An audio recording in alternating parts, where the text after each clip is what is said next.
Assalamualaikum warahmatullahi wabarakatuh. Bagaimana kabarnya teman-teman? Semoga dalam keadaan yang sehat walafiat. Amin.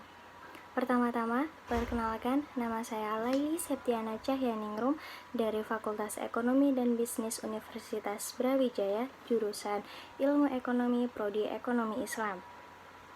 Ada mawar, ada melati, harum semerbak selalu dinanti. Hei kawan, mari kita pelajari kaidah-kaidah dalam usul fikih ini. Jadi, pada hari ini kita akan membahas mengenai kaidah-kaidah dalam usul fikih.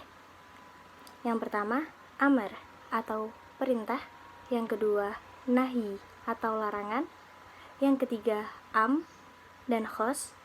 Yang keempat, mutlak, muqayyad. Dan yang kelima, mujmal, mubayan. Baik, langsung saja. Selamat menyaksikan. Bismillahirrahmanirrahim. Yang pertama, kaidah amar, yang artinya kaidah perintah. Bagaimana pembahasannya, bagaimana penjelasannya kaidah perintah ini? Nah, dalam kaidah usul fikihnya yang berbunyi al-aslu fil amri lil wujubi, artinya pada dasarnya menunjukkan perintah itu bermakna kewajiban. Contoh simpelnya, dalam bahasa Arab duduk, jalasa yajlisu jalsan wa majlasan fahuwa jalisun wa dzaka majlusun ijlis, duduklah. Nah, di sini termasuk dalam kata amr. Mengapa? Karena duduklah, kata perintah. Nah, contoh yang kedua, qara'a, bacalah.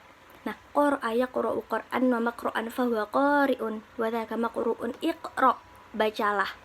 Nah, di sini saya mengambil contoh dalam Quran surat Al-Baqarah ayat 83 yang berbunyi A'udzubillahi minasyaitonirrajim, bismillahirrahmanirrahim, wabil walidaini ihsanan, yang memiliki arti dan kepada kedua orang tuamu berbuat baiklah. Mengapa saya mengambil contoh ini?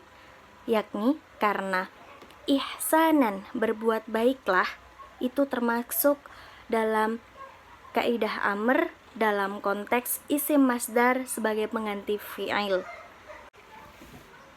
Dan yang kedua, kaidah nahi yang memiliki arti larangan. Al-aslu fin nahi li tahrimi. Dalam konteks itu, saya mengambil contoh dalam Quran surat At-Tahrim ayat 66 yang berbunyi A'udzubillahi minasyaitonirrajim, bismillahirrahmanirrahim, la ta'tadzirul yaum, dan janganlah engkau membela diri pada hari ini, tepatnya hari kiamat. La ta'tadziru. Nah, di sini artinya dan janganlah. Nah, maka dari itu dalam Quran surat At-Tahrim ayat 66 di sini termasuk dalam golongan kaidah nahi yang menunjukkan arti larangan. Janganlah engkau membela diri, la ta'tadzirul yaum, pada hari kiamat. Kaidah yang ketiga, kaidah am. Nah, kaidah am ini dapat diartikan umum, maknanya general. Seperti contoh yang akan saya ambil dalam salah satu lafadz yang masuk atau tergolong dalam kaidah am pada Quran surat Al-Baqarah ayat 275 yang berbunyi A'udzubillahi minasyaitonirrajim, bismillahirrahmanirrahim, wa ahallallahu al-bai'a wa harramar riba, yang artinya dan Allah menghalalkan jual beli dan mengharamkan riba. Mengapa saya mengambil contoh ini? Karena al-bai'a dan ar-riba termasuk isim mufrad yang ditakrifkan dengan al-jinsiyah. Nah, isim mufrad yang ditakrifkan dengan al-jinsiyah di sini termasuk dalam kaidah am. Oleh karena itu, kedua lafadz al-bai'a dan ar-riba, jual beli dan riba, termasuk dalam lafadz am yang mencakup seluruh satuan-satuan yang dapat dimasukkan di dalamnya. Dan contoh yang kedua terdapat dalam Quran surat Al-Muddathir ayat 42 yang berbunyi A'udzubillahi minasyaitonirrajim, bismillahirrahmanirrahim, ma salakakum fi saqar. Nah, Ma salakakum fi saqor. Ma di sini termasuk dalam lafadz istifham. Lafadz istifham itu seperti apa? Contohnya seperti man, ma, aina, ayun, mata. Man siapa, ma apa, aina di mana, dan seterusnya. Ma salakakum fi saqor. Ma apa? Salakakum yang menyebabkan kamu fi sakor masuk ke dalam neraka sakor. Nah, di sini ma salakakum apa yang menyebabkan? Ma di sini termasuk dalam lafadz contoh dari isim istifham yang termasuk dalam kaidah am. Maka dari itu, ma salakakum di sini dalam Quran surat Al-Muddatsir ayat 42 termasuk dalam kaidah am.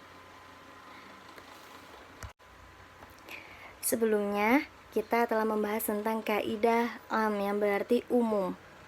Jika tadi ada amar yang artinya perintah, ada lawan katanya nahi yang artinya larangan, dan pada poin ini setelah kita membahas tentang kaidah am yang berarti umum, maka ada lawan katanya, yakni khusus atau khos.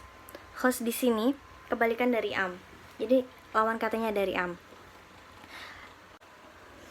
Di sini saya mengambil contoh dalam kaidah khos atau khusus pada Quran surat Al-Baqarah ayat 196 yang berbunyi famal lam yajid fasyami thalathati ayyam, yang artinya barang siapa tidak menemukan binatang kurban atau tidak mampu, maka wajib baginya berpuasa 3 hari dalam masa haji. Yang mana, lafadz yang mana yang menunjukkan lafadz 3 hari? Nah, famallam yajid fasyami thalathati ayyam. Thalathah di sini thalathun itu artinya 3. Di sini menunjukkan kadar jumlah yang menunjukkan 3. Maka dari itu contoh dalam Quran surat Al-Baqarah ayat 196 di sini termasuk dalam kaidah khos, karena tidak mungkin diartikan lebih atau kurang dari 3 hari, sehingga makna dari kaidah ini menunjukkan arti yang bersifat qat'iyah dan maknanya qat'i. Sedangkan contoh lainnya dalam kaidah khos di sini seperti hadis yang telah diriwayatkan oleh Abu Dawud yang berbunyi fi kulli arba'ina syatin, yang artinya pada setiap 40 ekor kambing wajib zakatnya untuk mengeluarkan 1 ekor kambing. Jadi ketika seseorang mempunyai kambing sejumlah 40 ekor, maka ia wajib untuk mengeluarkan zakatnya dengan 1 ekor kambing. Jika ada ikan, ada semut. Yuk kita lanjut. Jadi pembahasan selanjutnya kita akan membahas tentang kaidah mutlak muqayyad. Di sini memiliki arti tanpa batasan. Tidak ada kaidah yang membatasi dalam kaidah mutlak di sini. Namun dalam kaidah muqayyad sendiri di situ ingin memberi batasan dari kaidah mutlak, tapi dengan catatan antara kaidah mutlak dan muqayyad ini harus memiliki satu cakupan masalah yang sama. Kaidah mutlak seperti yang telah saya jelaskan tadi, mutlak muqayyad. Mutlak yang memiliki arti tanpa batasan, tanpa kaidah, tanpa syarat tertentu di dalamnya, bebas. Seperti contohnya pada Quran surat Al-Maidah ayat 3 yang berbunyi a'udzubillahi minasyaitonirrajim bismillahirrahmanirrahim hurrimat 'alaikumul maitatu wad-damu wal lahmul khinzir wa ma uhilla li ghairillah, yang artinya diharamkan bagimu memakan bangkai, darah, daging babi, dan seterusnya. Dalam contoh yang telah saya pilih di sini, Al-Baqarah ayat 3 di sini yang menjadi pokok permasalahan adalah darah. Mengapa? Karena wad dama yang artinya darah di sini tidak ada tidak ada cangkupan, tidak ada batasan, tidak ada syarat tertentu. Bebas, artinya bebas. Nah, dengan adanya mutlak yang bersifat bebas di sini, maka dari itu ada peran muqayyad yang berfungsi untuk memberi suatu batasan untuk mutlak.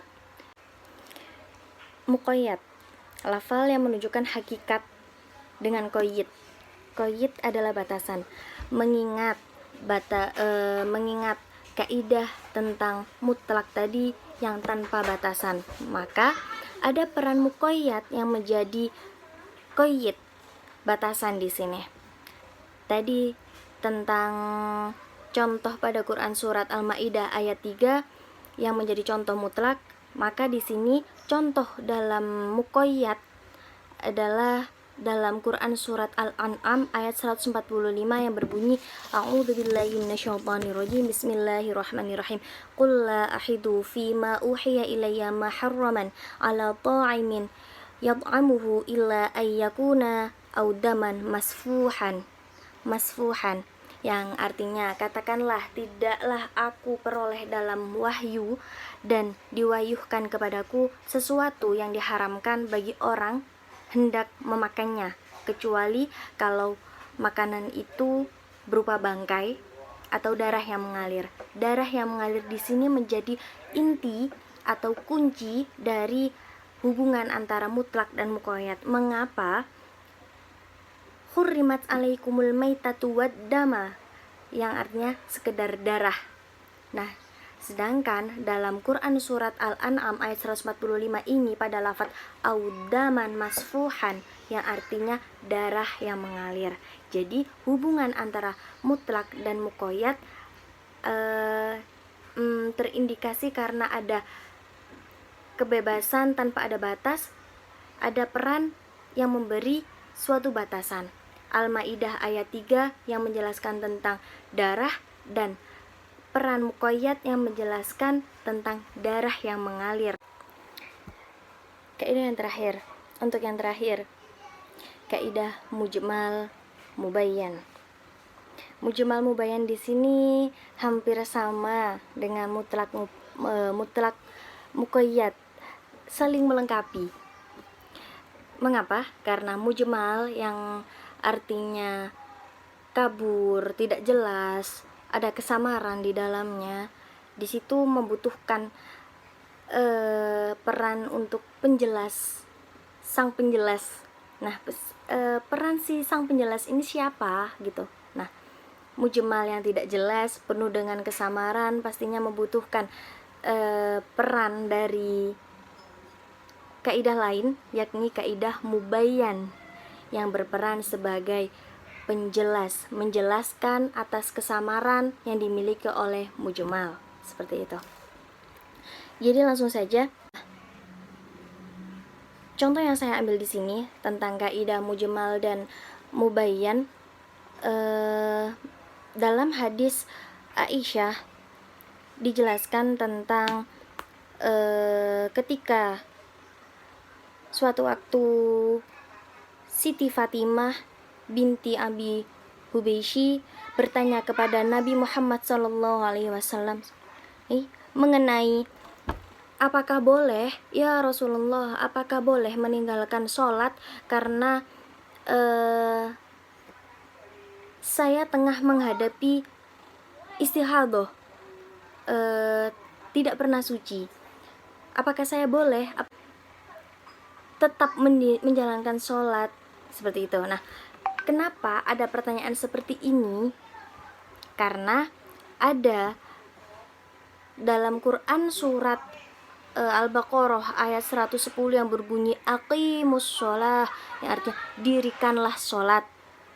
Nah, Al-Baqarah ayat 110 di sini yang berbunyi aqimus sholah, dirikanlah sholat, menjadi contoh dari kaidah mujmal karena belum diiringi dengan penjelasan, masih samar, masih tidak ada penjelasan, masih kabur. Nah, dengan adanya mubayyan di sini tepatnya dengan adanya tambahan atau penjelasan dari hadis yang diriwayatkan oleh Bukhari Muslim yang berbunyi, dari pertanyaan yang diajukan oleh Fatimah binti Abu Hubeishi kepada Rasulullah pada saat itu, mendapatkan jawaban dari hadis riwayat Bukhari Muslim dengan jawaban, tidak, itu suatu cairan dan bukan darah haid.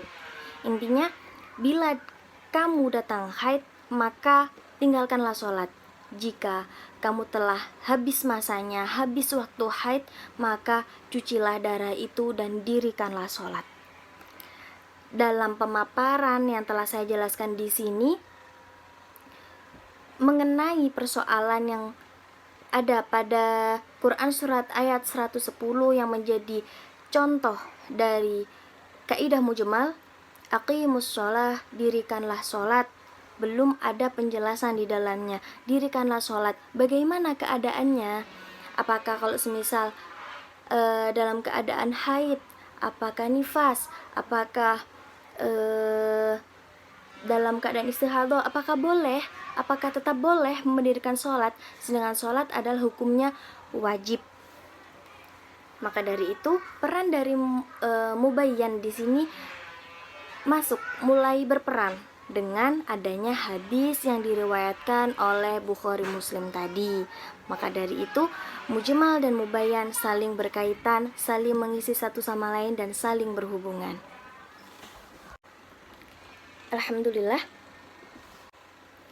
Kurang lebihnya mohon maaf. Tunggu bentar. Satu terakhir. Pak Roni sedang terlambat. Beliau bergegas untuk berangkat. Ayo, tetap kobarkan semangat, karena keinginan dan cita-citamu harus kau dapat. Wabillahi taufiq wal hidayah, walil inayah. Wassalamualaikum warahmatullahi wabarakatuh.